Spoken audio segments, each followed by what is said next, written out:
Perfect. Now I have your number. Thanks. Hey, I'm Robbie Kramer. You're listening to the Leverage Podcast, where we discuss using your social skills to hack dating, travel, finding your dream job, and becoming a complete man.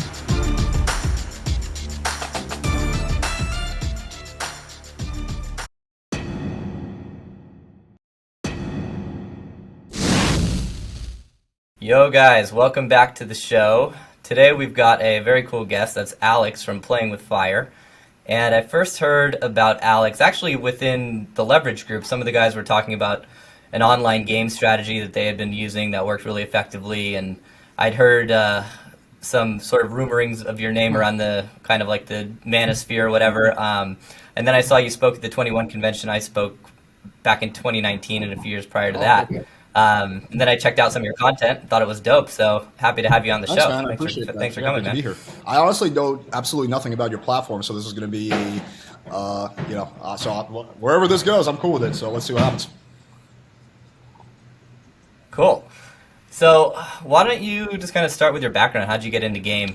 I got into game 2000. Well, I officially got into game 2012 when I read the book, The Game. But I was doing like pickup without even knowing what I was doing around by the time I was 18, so 2008. When I got to college, all my friends were like my high school friends weren't really that good with girls. So I could like backwards rationalize why I wasn't having success. I was like, well, no one's having success. But when I got to college, I had like a new group of friends and they were all like pretty good and they were all getting laid. So I was like, fuck, I'm like the only virgin in my group. So I started going out to parties, trying to approach girls and failing at it over and over again. I didn't lose my virginity until about a year later when I was, the summer between freshman and sophomore year of college on a beach in Mexico. But yeah, even after that, it was like a very slow start. It took me another year and a half before I had sex for the second time. So I was kind of all throughout college. I was trying to get laid, mostly failing, having like a little bit of success once in a while. And then 2012, one of my really good friends gave me the book, The Game. So I read the book, The Game. I literally sat down. I didn't get up until I finished reading it. It was all in one sitting. And that's kind of how I started. That's a similar story to me. I also kind of read it in like one sitting. I'm a slow reader, so it probably took me like 2 days. But same. I started around the same sort of time, like right towards the end of college, and I had a similar experience. A bunch of the guys I hung out with would, we'd go to the bars in San Diego and they'd pull and I wouldn't. But they were like good-looking, tall surfer dudes, and I was kind of chubby at the time, and just not not competing. So I kind of turned to that. So how did you become like an online dating expert? It was just one of the things that you found a lot of success with, and it was also kind of. Or did you start with like approaching a day game and all that shit? Yes, it was kind of by accident. I for the first like 3-4 years. When I learned about pickup, I didn't even really do online. 2-3 years probably. I was just doing exclusively cold approach. I actually started getting into online, like getting laid online through Craigslist.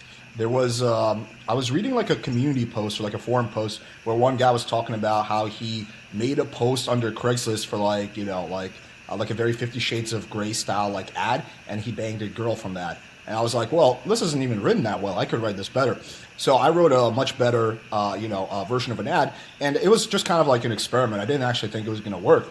I was just like, in fact, I didn't even check my email for like 2 hours. And I look at my email and I have like, a lot of spam, obviously. But there's also one chick who was like, hey, I love your ad.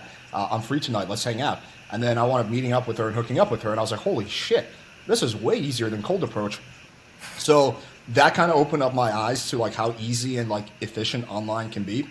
So then I started doing Tinder maybe like a few months after that. But in terms of why like I specifically started focusing on it, it came down to the fact that around 2016, I started working like a really busy corporate job where I was working like 60, 70 hours a week. So I didn't really have time to do like cold approach anymore. But, I was still trying to get laid. So I was like, while I was at work and shit or like stuck in traffic, I was always like on apps. So it just wound up that I was spending a lot more time on dating apps than I was doing cold approach during that time period. And then, that's kind of how the reason it became like primarily online. Is just like, I do cold approach and I like it. It's just that like during that time period when I was like creating my my website and my Facebook group, I was just primarily doing online due to my work schedule. Gotcha. Yeah, I mean, I think like the guys I coach, I'm always telling them that you got a few different funnels as far as dating goes. You got like cold approach, approaching in the social environment. Guys call it like night game or whatever. You got day game, you got social circle, and then you got online.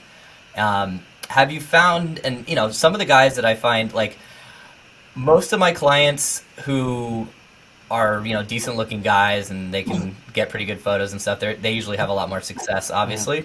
Some of the guys that aren't as good looking or maybe shorter, complain that it's a lot tougher of an environment just because they're dealing with that. But I don't think that's a reason why to not do it. I'm constantly telling them there's shit they can do. They can, buy shoes that are a little bit taller, lie about their height a little bit.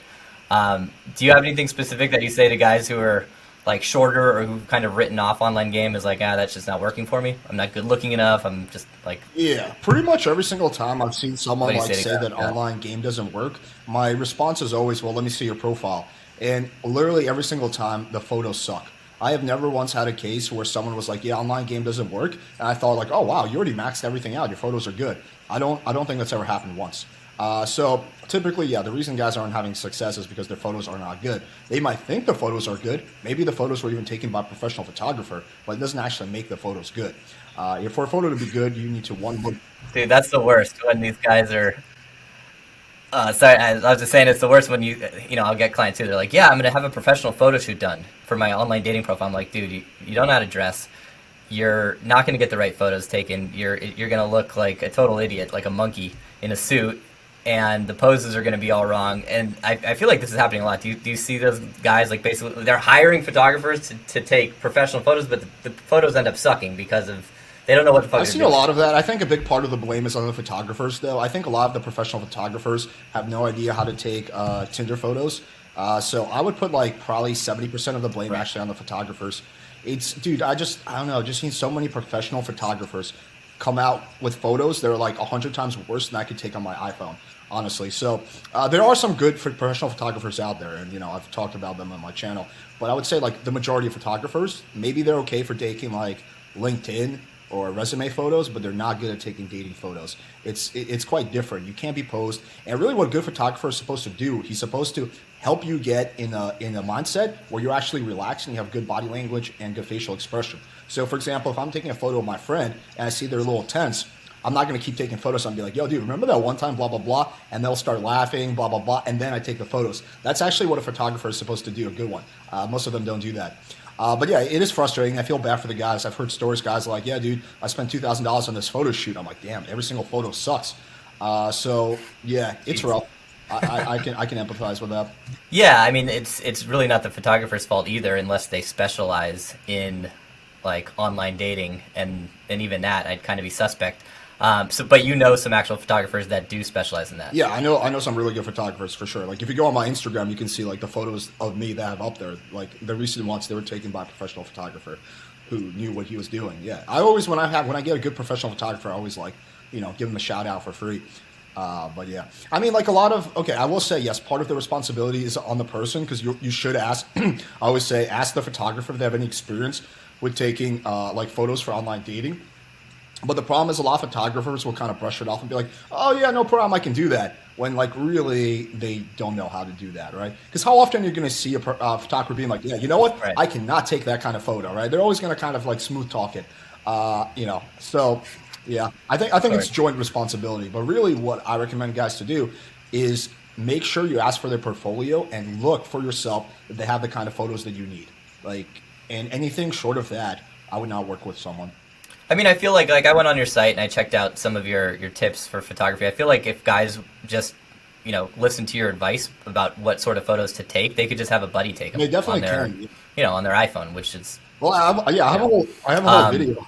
I have a whole video how to do a photo shoot at home where I actually walk guys through how to have your friend take photos of you. But yeah, you can definitely do that. What about other sort of like just the profile basics, setting it up? Any advice for that as far as like, writing your bio? Yeah, well, the first important thing is like, of course, pictures are like the vast majority of it. So guys sometimes think that like, if they have a really good bio that can compensate for bad photos.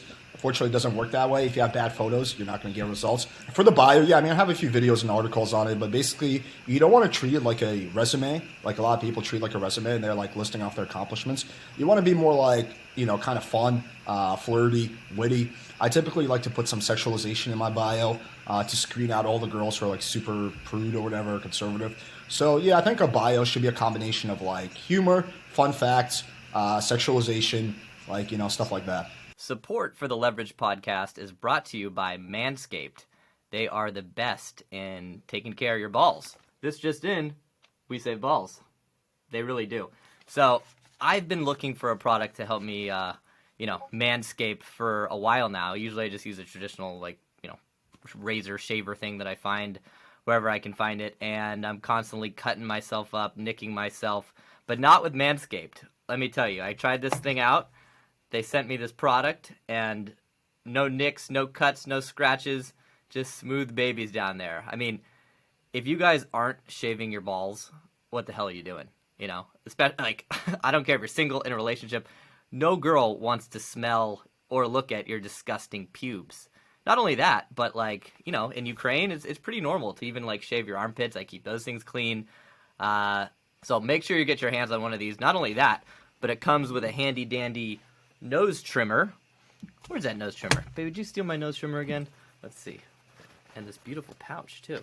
So not only that, but you can use this sucker on there. Oh yeah. Nothing. This thing, we got Crop Preserver Ball Deodorant. Amazing. Crop Reviver Ball Toner. When you put these on your on your boys down there, they feel amazing. So, I mean, I'll tell you guys a little secret. I've been having my my wife occasionally help me shave down there. Baby, what do you feel? How do you feel about my my boys after I use this?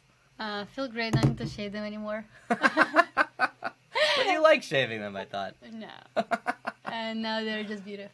So seriously, guys, go over to manscaped.com for a 20% discount. Enter the code LEVERAGE in all caps.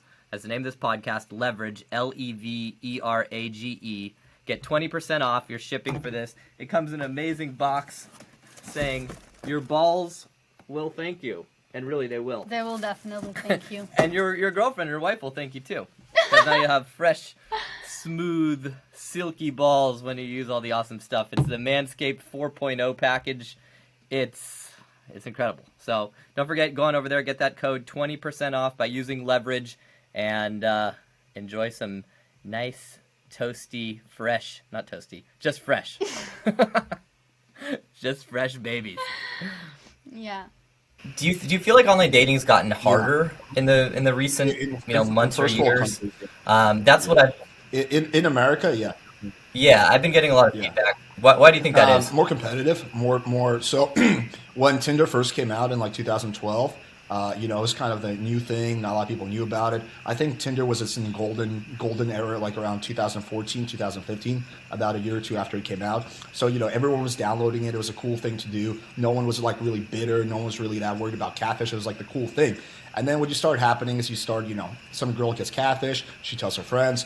She leaves Tinder. They leave Tinder. Oh, it's only for fuck boys. Oh, yeah, I'm not going to be on there. And now you're at a point where Tinder's 75, 80% men. Right, so just the ratio is just really bad, and a lot of the girls who are on there are very jaded and guarded because they've had bad experiences. So yeah, it's usually like that with anything. Something it's at its peak and then it just kind of goes downhill, unless that company is really good at troubleshooting for future issues. But yeah, so I just think it's the ratio, and that would probably be the biggest factor. And it's also more competitive. There's just a lot more dudes on there. Do you feel the same way? Do you feel the same way about Bumble and Hinge and Bumble, the other Bumble kind of and Hinge are a mainstream? little better, but it's all the same thing. All of them have gone harder in the last few years. What about the more sugar daddy sites like Seeking, Luxy? Do you have any experience on With those? Seeking, yeah. Actually, Luxy, I think Luxy sent me an email. They wanted me to they wanted to sponsor one of my videos, but I turned them down for whatever reason. But yeah, Seeking I fucked around with quite a good amount. So Seeking is definitely going to be easier if you know what you're doing. Then I'm assuming we're talking about when you're using the website just as a dating tool. If you actually want to pay for sex, then it's super duper easy. But if we're talking about just using it as a way yeah. Let's leave that aside. If we're assuming we're talking about just as a way to meet girls, the real way, Seeking is, if you know what you're doing, is definitely easier than all the other dating apps. it still also has gotten harder. I think I found out about Seeking 2018, and it's harder now than it was 4 years ago.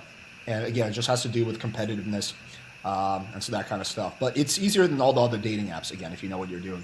Yeah, I started using Seeking back in 2017, and I immediately noticed obviously you got to weed out the pros, but the general quality in terms of like hotness was definitely better. But then the average quality in of terms course, of personality is you're worse. also That's kind of a trade-off. exactly. You got the personality disorder on the rise and the narcissism Hotter and all that girls, shit. worse personality. So you definitely have to. That's basically always how it goes. But I found that like most guys that say like, oh, I don't want to use that sort of site, they think every girl on there is like trying to get paid and knows what they're doing. But my advice is like, no, girls are just on there like kicking the tires, seeing how it works, and especially if you can meet a girl who's like new to the site, she doesn't know what the fuck she wants. She's not like a pro looking for an arrangement. She's probably just looking for a cool boyfriend who's not broke. Yeah, exactly. There's I kind of broke this down. There's 5 types of girls on Seeking. The first is the professional sugar babies / prostitutes. And that's going to be like this one category compromises like 60-70% of the website, right? So these girls, no amount of game is going to work. They just want to get paid for sex. So you just got to screen those out. The second category is a beginner sugar baby. She's thinking about doing it, but she's not sure. She's new to the website.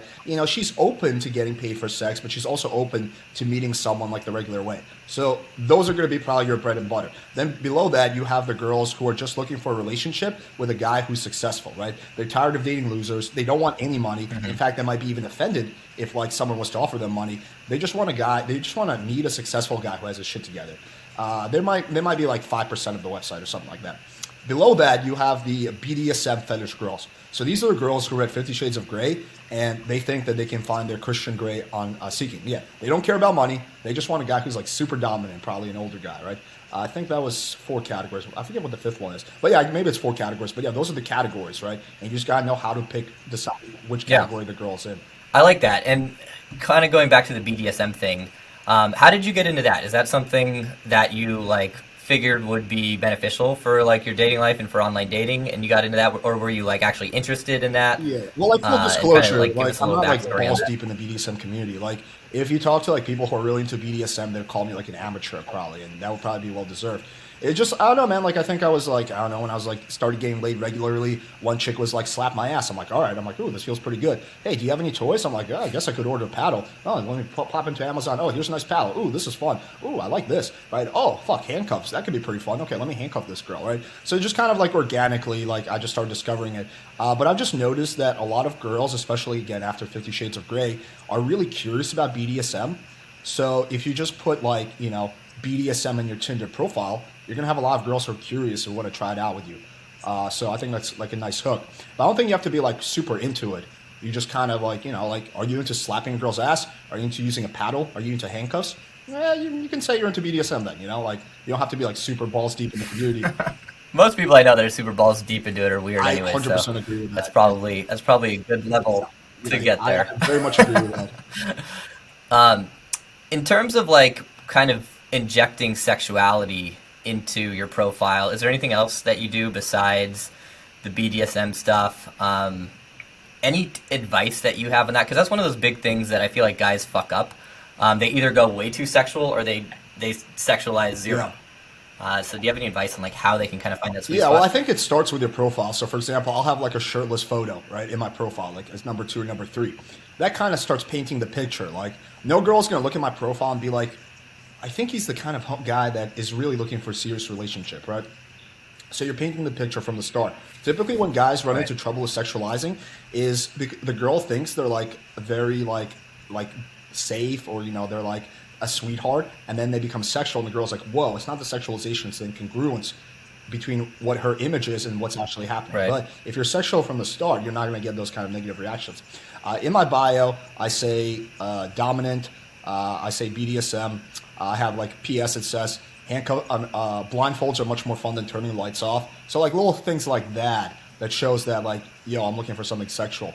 And then when I'm texting the girl, I don't start off on a sexual note right away. right? At first, it's like fairly standard and platonic, but then I introduce like sexual innuendos. I like to use humor a lot to sexualize, yeah, stuff like that, and then that'll make things a lot more sexual. And then I'll typically invite the girl straight over my place, so that also paints the picture.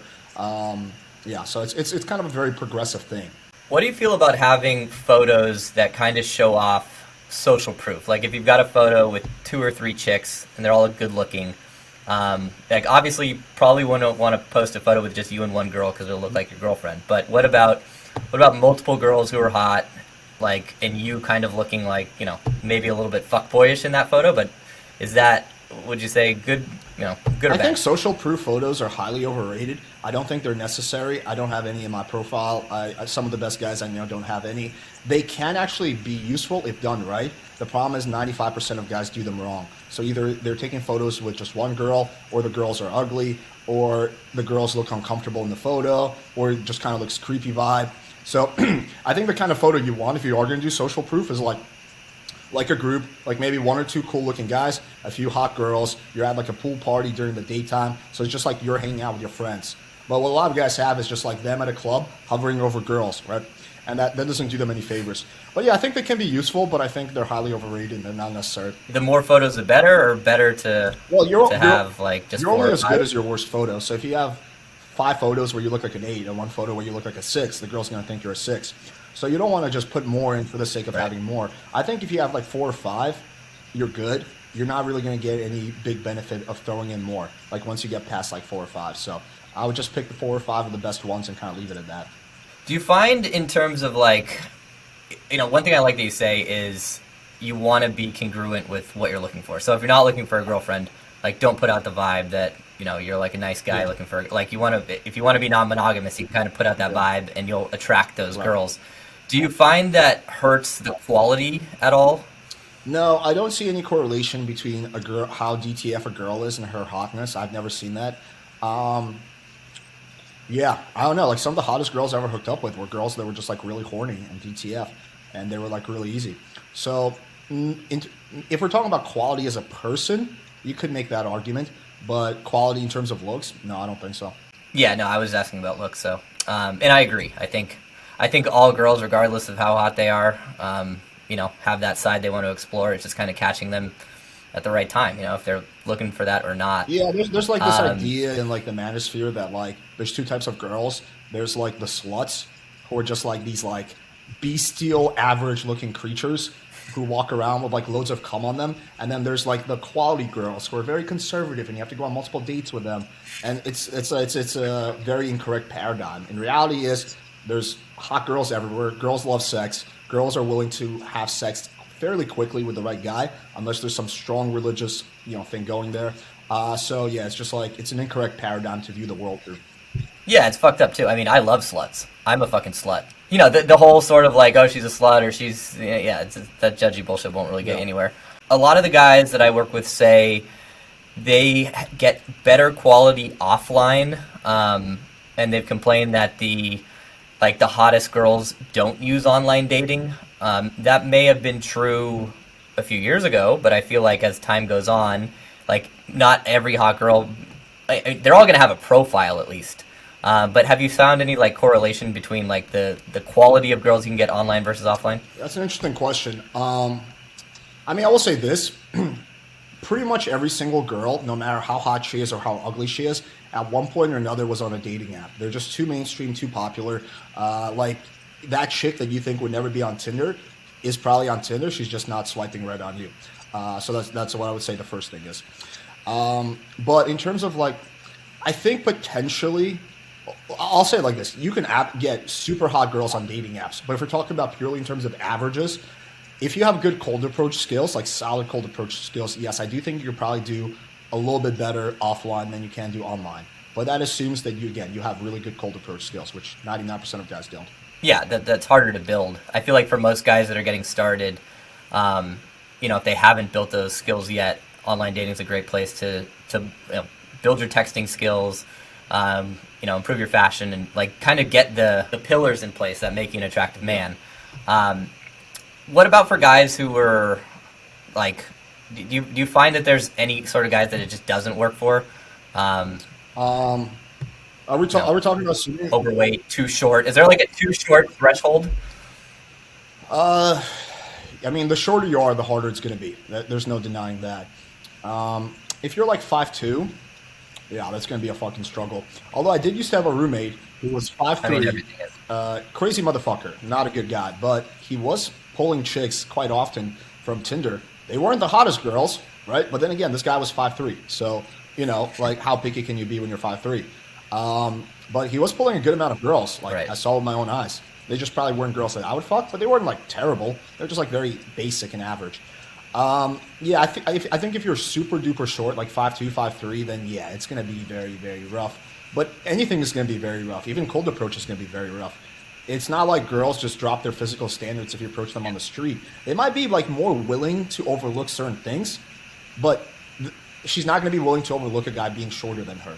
Like that's just there's like a girl might give you a bit more benefit of the doubt if you approach her on the street. Like he's not exactly my type, but he's pretty charming, right? But it's not going to be like a drastic thing like, oh, my physical standards don't apply. So I think if you're a 5'2", any kind of game, unfortunately, is going to be very hard for you. But yeah, I think online will be like extra difficult. But if you once you get past like 5'5", 5'6", I think it's definitely doable. What about different cities? Like I've used online dating in Eastern Europe, South America, all over the U.S. Miami, L.A., New York, a little bit in Western Europe, Berlin, those sort of places. Have you? And I've definitely seen similarities with the U.S. and Western Europe. I've seen a lot of similarities with Eastern Europe and South America. Do you have any thoughts on those places? I know you've traveled. Yeah. quite a Well, bit as America's probably one of the hardest, and again, like there's different cities in America, but as a whole, America's probably going to be one of the hardest countries, with the exception of like some super religious country like Saudi Arabia or something like that. Latin America, South America is significantly easier. You get like way more matches there. The girls are way more compliant. Eastern Europe is also definitely easier from what I've seen. The one cool thing about Eastern Europe is people are pretty reliable there, so there's like not really any flaking in Eastern Europe. Like if you make plans with a girl, she's probably going to show up unless something like really crazy happens to her, like she gets hit by a car. In Latin America, I would say it's like a 50% flake rate. So you make plans with two girls, one of them shows up. But you have so much volume in Latin America that it doesn't matter, because you're talking to like 50 girls a day. America really just depends on where you are, but like where I live in Miami, yeah, there's like a lot of flaking. Like if you wanna, I would put it like this: if you wanna like get laid on Friday night, at least you wanna meet up with a girl on Friday night, you have to set up like 3 or 4 dates so that one girl shows up, right? There's a lot of flaking there, yeah, for sure. And like other cities like Los Angeles, but yeah, but if you go to like outside of Miami, if you go to like Pittsburgh or Cincinnati, it might be closer to that 50% flake rate that you see in Latin America. Are you scheduling like multiple dates the same night and then flaking on whichever one you like the least? If none of them flake? Yeah, like are you going that far? Or are you just typically, kind of you do have to do that. What I'll do is I'll schedule them like different times, like one for 6 p.m., one for 8 p.m., one for 10 p.m. But also is like, that day of, you kind of have a pretty good vibe of who's going to show up, who's going to flake, maybe they confirm, maybe they're being like giving you one-word answers. So you can typically mitigate the damage and like not really have to flake last minute on girls. But yeah, I definitely had to do that in the past. And I think that like if you live in a city like Miami or LA, there's no ways around that. Mm-hmm. And in terms of like, I know what you do is you basically, you're aiming to get them to come straight over, right? Do you feel like that? What percentage of the time does that sort of work out? Like, how often do they want to, meet a coffee shop or meet like down the street from your place as the first venue instead of coming I'd straight say over? like 60% of the time it works out. 30 to 40% of the time they ask to meet in public, like that, like slightly more than half. And you're like, I'm guessing your like close rate by the time they get to your place is pretty high, given you've done all the kind of hard work to get them there in the first place. Yeah, if right? a girl is willing to come straight over, like unless something like really crazy happens, you're probably gonna bang her. There's always exceptions, like there's been exceptions where a girl maybe was like just super oblivious to the like the innuendo and like the situation, and is like, no, I legitimately thought we were like getting to know each other. That does happen, very rarely, but that does happen. If the girl's meeting in public, I mean, I still with those maybe it would be like 60 or 70% of those you would hook up with on the first night. I would still probably pull more than half back to my place. But yeah, if the girl's willing to come over, then yeah, it's gonna be like most of them you're gonna hook up with if you're interested. Sometimes they don't look like their photos and you're not interested, but assuming you are interested, you can hook up with most of them. Yeah, how talking about that, like how often do you feel you get fooled, or guys that you work with get fooled by girls just like having photos that don't, accurately represent themselves? I think it happens a pretty decent amount of time. I've gotten a lot better at like screening it out. So nowadays, like I always ask for Instagram. If they don't have a lot of photos on their Instagram, I insist that they send me photos. So nowadays, I'm like super careful. But if you're not doing that, yeah, it can happen pretty often. I'm also like really picky. So for me, like if a girl shows up and she's like 15 pounds heavier, I think a lot of guys would still bang. But like I'm just like, hey, sorry, I'm not feeling it. Like I'm at a point where I'm just not gonna fuck a girl who I'm not really attracted to. So you're gonna tell her straight up when she arrives, like, "Hey, sorry, not feeling it." Have a Yeah, I'll nice try to night." be nice about it. Like typically, what I do is I give the girl a hug and I say, "Hey, I gotta tell you something. I'm really sorry. I'm just not feeling it. I'm sorry." Yeah, I'll try to like soften it up as much as possible. But yeah, right away. I like that. That's a that's a tough situation, right? Especially for a lot of guys in game because they're like recovering nice guys. I've talked to so many clients who've like, oh, she showed up, but she was fat, but I felt bad, so took her to dinner. Right. Like that's why you shouldn't do dinner days in the Why, first why, place. why would you take a fat girl to dinner? That seems like the worst of worst all worlds. Talk about a bad investment. So you're trying to screen them on Instagram, right? And Yeah, I'll ask is I'll that ask to see their Instagram, or if they don't have it, I'll ask them to send me several selfies. that's probably a pretty like how often do girls not have it? I feel like that'd Pretty be rare, but a pretty sometimes big red girls flag. like are sneaky. They don't even have like they have like those sneaky angles on their Instagram. So if I suspect like that something is off, then I'll be like, okay, can you send me another photo? And if like all else fails, I'll straight up be like, okay, this may sound. I'll send something like this and be like, hey, I know this is a really random question, but I have a certain body type that I find attractive. Roughly speaking, how much do you weigh? Like I'll straight up say that if like all else fails. I guess you got to ask them their height too, right? To Well, do the proportion, that's the but I question mean, that comes well, right after that. Well, I mean, if she's more than like 130 pounds, regardless of how tall she is, Yeah. it's a little dicey. So when I was gonna ask you, I was in terms of like screening girls, is there anything else like any other sort of red flags that you're looking for? Like if you're looking for a girl who's like more of a party girl or more of a girl who's likely to hook up, like are there any sort of things that like give away on the profile that you would like, okay, I'm gonna message this girl, I'm not gonna message this girl. She seems like let's say for example, I've seen so many girls that on Tinder or whatever they say like not looking for a hookup, but those are the girls that hook up all the time. So I don't know. The only other thing I might look for is like bipolar behavior, which is pretty rare. But if I think the girl's bipolar, I probably won't meet up with her because I don't want to like fuck with like the super crazy. But aside from that, yeah, no, like everything else is more of like I'm going off the vibe and shit. anything else that we didn't talk about in terms of like building your profile or making sure your Instagram matches your profile? Like, are you're probably using a lot of the same pics as CrossFit, Yeah, right? for sure. There's some pics I have on Instagram that I wouldn't use on Tinder, but every pic I use on Tinder I would use on Instagram. No, I mean I think that like I would say this like unless your Instagram is good, don't link your Instagram. Like I think a lot of guys fuck themselves over by linking an Instagram that has like 50 followers and like 7 photos. So unless Right. your Instagram is like really solid, I would say leave it out. Don't link it. Yeah, what if a guy has a good Instagram, but he just has like, less than 150 followers, or he's got a low follower count, but his Instagram's good because he's worked on it, for example. Well, I think that's a little bit of an oxymoron. If you have a really good Instagram, you're probably gonna have more than 150 followers just by you posting a lot and having like good posts. Like people will follow you. But like, okay, let's just say like 1,000 followers, right? You can have a good Instagram and have like 500 followers. Yeah, I think like the follower count is actually what matters the least. It's more about the quality of your posts. So a lot of people are like really worried about their followers. They're like, oh, dude, I'll follow you if you follow me. I'm like, dude, you're overthinking this. Like, the followers is not that important. Much has to do with the quality of your posts. But also, like, if you're like, I know some guys buy followers, but if you have a situation where you have like 10,000 followers and each post is getting like 40 likes, like girls can pick up on that. Like, they're not dumb. So I would say I would stay away from buying followers.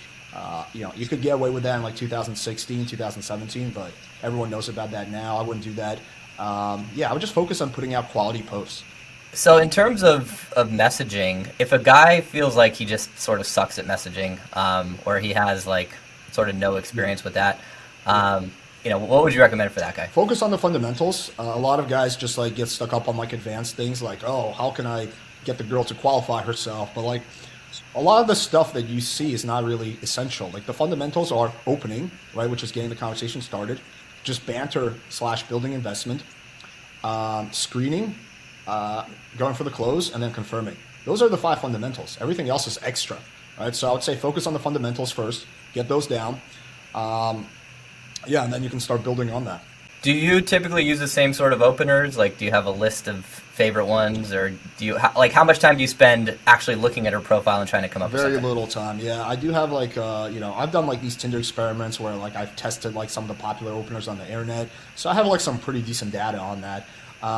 But typically I'll just copy and paste like one opener. Okay.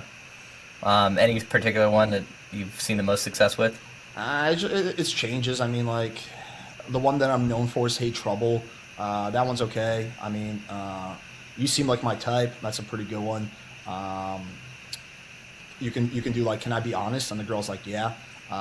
You seem like you seem like my type. Or it can be like, you look like the nice combination. Or like, this is a good one I learned about. I can't tell if you're innocent or an absolute baddie. That's like a pretty witty one. So yeah, I don't know. There's just a bunch, but one is not like, they're all like more or less similar. You know, those kind of one-liners. Right. Just don't say anything that's too long. Don't insult the girl.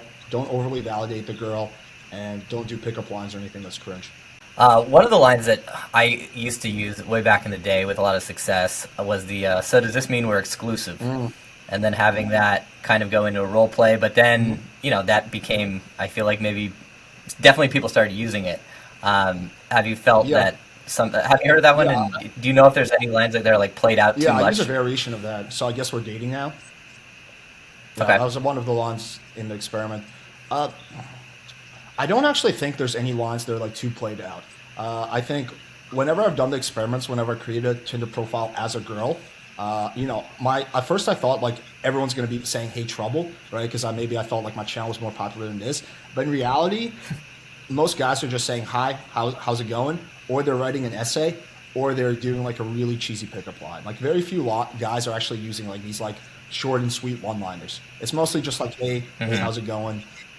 5-paragraph text, or hey, you want to fuck? Something like that. So yeah, I don't think there's actually any line that's like too played out to be used. Okay, it's good to know. What else did you find that's cool you did an experiment like that, or multiple, it sounds like. What were the most interesting findings? Just how bad the average profile in text game is. Like, the vast majority of guys just have really bad profiles and really bad texting skills. How needy a lot of guys are. I mean, I kind of always suspected that, but I mean, you have guys that will just like quadruple text after an hour, Yeah. So yeah. What about the volume of like how many messages were you getting per day? Like that sort insane of thing. amounts. I mean, we've done this experiment. We took the photos of like a really obese girl, and she still got like 500 matches in 24 hours or something. Yeah, Seriously? yeah. That's shocking. Fuck. What are your thoughts on double texting? I've seen some of your content where you'll do it in certain spots. Any sort of rules on when to double text, when to try to revive a conversation, or when to just kind of like leave it dead? Yeah, I think double texting is fine as long as you wait a day or two. A lot of it has to do with just how, if you're double texting her an hour later, that's a bad move. But if you waited like a few days, I think it's fine. I have like some follow-up tests that I use. So for example, if I ask the girl a question like, hey, do you want to grab drinks on Friday, and she hasn't responded, I might follow up with like, don't think too hard now, or don't worry, it's not a trick question. So I'll use kind of like a takeaway. Another one I like to use is, if you're too nervous, I'd understand. So it's basically like, kind of playing into that, like, oh, you're just very nervous, right? And then girls will try to justify, no, I'm not nervous, blah, blah, blah. It was this thing, blah, blah. So yeah, I think double, even triple, even quadruple texting in certain situations is okay, as long as you're very patient and strategic about it. Yeah, I feel like especially if you've got a decent amount of like, not rapport, but you've had like a conversation with a girl where it seemed like it was kind of going well, but she just kind of vanished. Yeah. I feel like a lot of the time it's just timing and waiting a bit. As long as you're not coming across needy, it can be all right. What about using memes, GIFs, emojis? What are kind of the do's and don'ts around those things? I wouldn't overdo it. I think a lot of guys overdo emojis. It kind of looks feminine. But what I like to use emojis for is to soften the text. So if without the emoji, the text can seem like aggressive, that's when I'll put an emoji in there to like soften it, right? Because, if like, okay, if you're talking to a girl in real life and you're making fun of her, right, she can tell by your smile and your body language that you're not actually being serious. Like if you're like, you're such a fat ass, right? Like, she knows you're not being serious by your expression. That's very different than, you're such a fat ass. right? Same exact words, totally different. But with text, you don't have that kind of nuance. So that's when I would add an emoji to kind of soften things. But I think guys way overdo it on emojis. Memes are fine, as long, again, I wouldn't go crazy with it, but there's some really good memes that I like to use. Yeah, GIFs can be fine too. Again, I wouldn't overdo it. As a general rule of thumb, if you're sending more emojis, GIFs, and memes than the girl, then you're probably overdoing it. Yeah, I feel like if you just mirror what she's doing, that's a pretty good rule of thumb. Yeah. What's the sweet spot you're looking for in terms of back and forth? Yeah, that's like Before a common question I get. There's really no answer there. It can really run the gamut. But what I look for is like, is the girl invested in the conversation? Meaning, is she like, basically, it's exactly what it sounds like. Is the girl actually invested in the text conversation? If the answer is yes, then I'll just move things towards the meetup. Like, would you start messaging with a girl? Like, let's say you're out of town, right? You're not coming back for like 2 weeks. Would you game girls online while you're gone, even though you're not going to be able to meet up with them for like a couple weeks, or would you wait until you got Me back? personally, I probably would not, just because I'm just like too busy. But like, yeah, I mean, it's probably advantageous to, like set up a bunch of leads before you get in. If I'm like traveling to a foreign country, I'll set my Tinder there a few days ahead of time, and by the time I get in, I already have like dates lined up.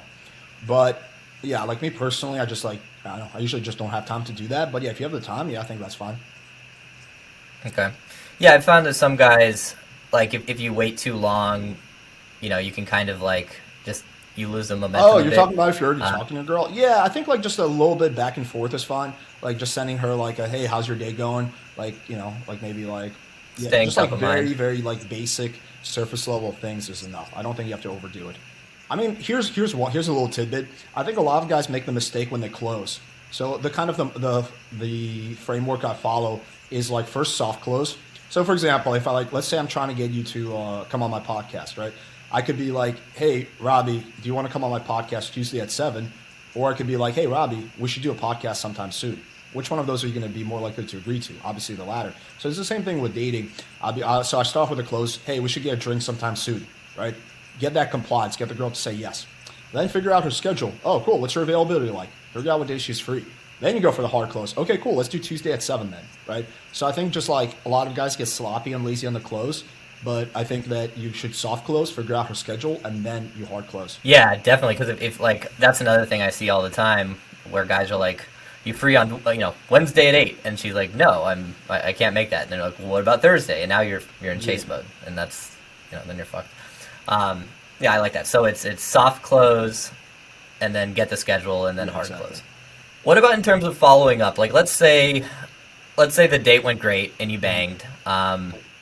Do you wait for her to ever follow up first? Do you always follow up after I that? will always follow up later that night. I'll say that was hot and send her like a fire emoji. Yeah, for a variety of reasons. I think one, sometimes a girl will feel used if you don't text her that night. So just to preempt that. Number two, just for your own safety, like obviously 99.9% of the time you'll be fine, but there are some crazy chicks out there that might make shit up. But if you have a screenshot of her saying, yeah, I had a lot of fun with you, that's like your insurance policy. So it's just like, if you're going through a lot of girls, like it can't hurt, right? Again, I'm not like overly paranoid about that stuff, but No, that's smart. I was chuckling for a second, but that was from a different scenario. I was thinking not of the, her calling the cops or anything. Yeah, you definitely want it's to. just That's a great insurance like thing. I was more thinking policy. like, yeah, I was thinking she was like so butthurt that you didn't call her back that she starts like becoming like a stage 5 Well, yeah. clinger or Also, something. I just think like sending that text, like just the girl won't feel used. Like I don't know. Like I also Yeah. like I don't know, generally don't want like put negative energy into the world. So what typically happens is like a guy goes on a date with a girl, he fucks her over, and she fucks over the next guy she meets, and there's like this vicious cycle of everybody fucking everyone over. So I kind of like I don't want to contribute to that cycle. That's why I try to be upfront. I text the girl. Like even if I don't want to see the girl again, like I'll send a few texts back and forth at least, like so she doesn't feel used. Yeah. What about spending the night? You usually kick them out, or just kind of depends? It depends. If I really like the girl, it's just a preference. I personally don't like strangers like sleeping over, but if I really like her, I might let her. If not, I'll very politely tell her that I can't. Can't. Yeah. How do you phrase that when, like, if she wants to spend the night and you're like, I'll just be like, I'd rather sleep yeah, alone. that would be a lot of fun. It's just I have work really early tomorrow, and I can't really sleep well, if there's someone else there, because I'm gonna want to keep fucking you throughout the night. So I think maybe we should rain check, like something like that. Right. Yeah, that's a good way to do it. I find a lot of it. Sometimes it's harder to find the words to kind of give them these soft landings. It's guys can have a lot of trouble with that. So this is helpful. Yeah. Let's see, and then anything around like just like frequency, like seeing her again. Like, let's say you like her and you want to hook up with her again. Do you try to like schedule her sooner rather than later because you want to like rather than later? Yeah, if you wait too long, too much time flies. So I would try to see her like within a week if you want to like make her your fuck buddy. Definitely sooner rather than later. Once you've seen her a few times though, then you can start spacing it out more. But I think in the beginning you should probably like not dilly dally too much. Yeah, that's good advice. Because if you wait too long, she's just going to go out and meet another guy, and then he's like first and foremost in her mind. Cool. Any other thoughts, like in terms of guys who are, I really like your system especially for guys who are like getting into game, because it teaches them to be like non-monogamous. Where I see so many guys get into game, and then they're basically like girlfriending up the first girl that they bang. And then they just kind of fall back into the same old patterns, and they haven't really improved. And your system really forces guys to be more like honest and authentic about what they're looking for. You have any thoughts on that? Yeah, I mean, I think it just comes down to what you want. A lot of guys lie to themselves about what they want, so they'll be like, they don't really want a relationship, but they're like, it's so hard dating, and this chick doesn't abuse me, so they kind of do these backwards rationalizations. But yeah, I think there's nothing wrong with relationships. I'm currently in a relationship, but yeah, I think you should be honest about what you want. I don't think you should force it. I think you should let things develop naturally. I typically, every single relationship I've ever been in started off as a fuck buddy, so I think that's a pretty good starting point. It's very easy to go from being a fuck buddy to being in a relationship, but you can't really go from being in a relationship to being a fuck buddy, right? So you can always move in this direction, but you can't move in this direction. So I don't know. I would always say kind of slow down, don't rush into things, because you can always move forward later, but you can't move backwards. For sure. Cool, man. This has been super helpful. I know the guys listening are gonna get a lot out of this. Anything else you wanted to mention? Obviously, drop your site and any sort of ways guys can find you or learn more. Oh yeah, sure. Yeah, check out my YouTube channel, Playing with Fire. We have a lot of really good free content. Or if you prefer reading articles instead of watching videos, you go to playingfire.com. We have a tips and guides section. We have also a lot of free value. But yeah, I would say those are the two best places to check me out. Nice. And so what about you? You're in a relationship now? And yeah, I'm in a one-way open relationship. Yeah, it's kind of an interesting situation. So basically, yeah, we are emotionally exclusive to each other, but I can hook up with other girls. And she was, where'd you meet her? I met her on Bumble, actually. Yeah, any difference, I guess, in terms of Bumble? Girls have to start the conversation, right? So do you find, my experience on Bumble, usually girls open the conversation with something pretty lame, just because, most people would. Do you have any tips on, how to kind of follow up? Do you still, I'm guessing you can just pivot to one of your lines, hey, trouble, or something I think like it's that. all the same shit. One follow-up text I use whenever a girl messages me, something like, hi, or hey, how are you? I'll say, I was waiting for you to message me with a winky face. I think that's a good little follow-up text you can use on Bumble. Well, cool, man. It's been great. Appreciate you coming on and dropping your wisdom. Thanks for having me on, bro. Appreciate it. Thanks for listening. If you want more, go to innerconfidence.com and don't forget to subscribe to this podcast for the latest episodes.